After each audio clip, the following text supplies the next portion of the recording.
Assalamualaikum warahmatullahi wabarakatuh. Sobat Presiden Nusantara, bangsa yang besar adalah bangsa yang menghargai sejarah bangsanya. Bahkan Soekarno pun berkata, jangan sekali-kali melupakan sejarah. Tapi apa faktanya guys? Faktanya, pemerintah Republik Indonesia hingga hari ini, tahun 2021 ini, mereka mengatakan bahwa Presiden Republik Indonesia hanya ada 7 orang.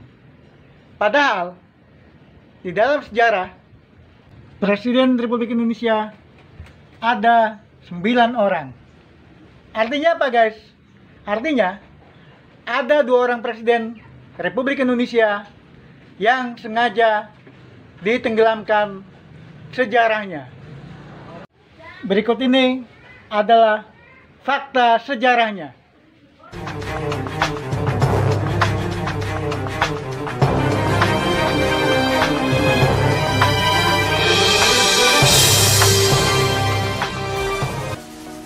Bismillahirrahmanirrahim.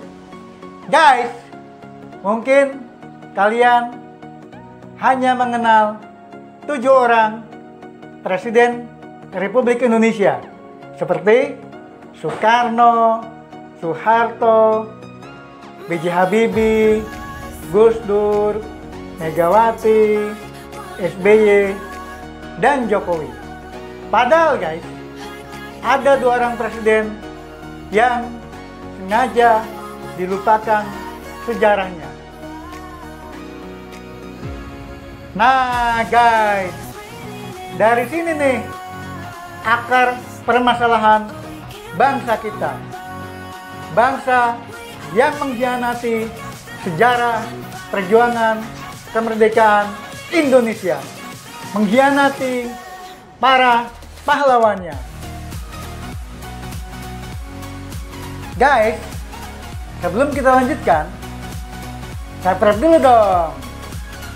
Nah, agar tidak salah paham, simak hingga tuntas.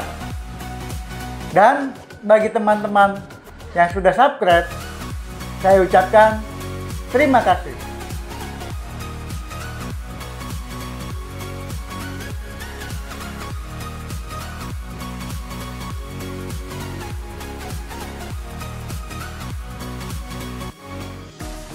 Guys, pada saat agresi militer Belanda kedua, tanggal 19 Desember 1948,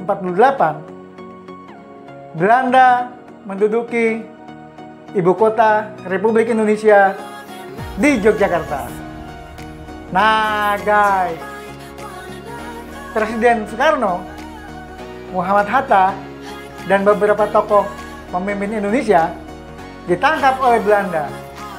Belanda meyakini bahwa Republik Indonesia sudah berakhir.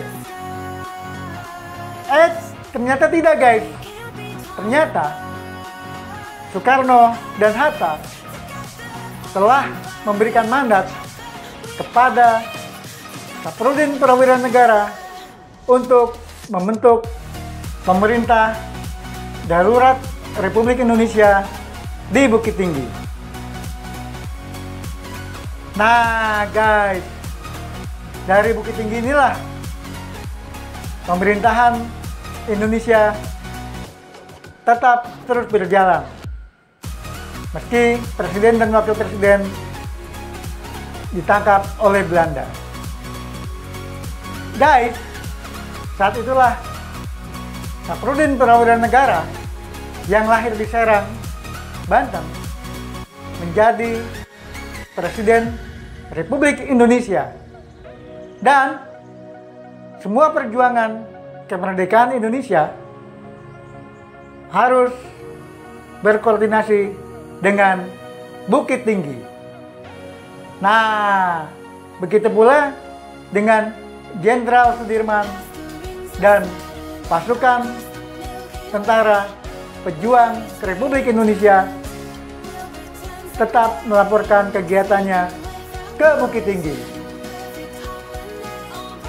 Guys, atas dasar kemenangan mutlak tentara Republik Indonesia di bawah pimpinan Letnan Kolonel Soeharto, maka Belanda dipaksa untuk memulihkan situasi keadaan dan dipaksa mengembalikan Presiden Soekarno dan Hatta ke Yogyakarta.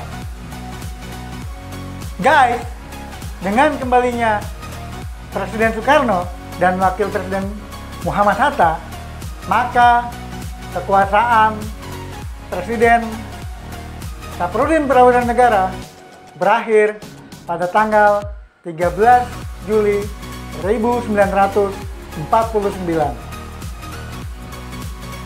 Nah guys, setelah kembalinya Soekarno berkuasa sebagai Presiden Republik Indonesia, pemerintah harus menghadapi konferensi meja bundar di Den Haag, Belanda.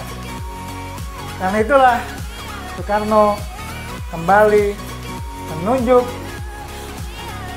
Presiden Republik Indonesia untuk menggantikan dirinya.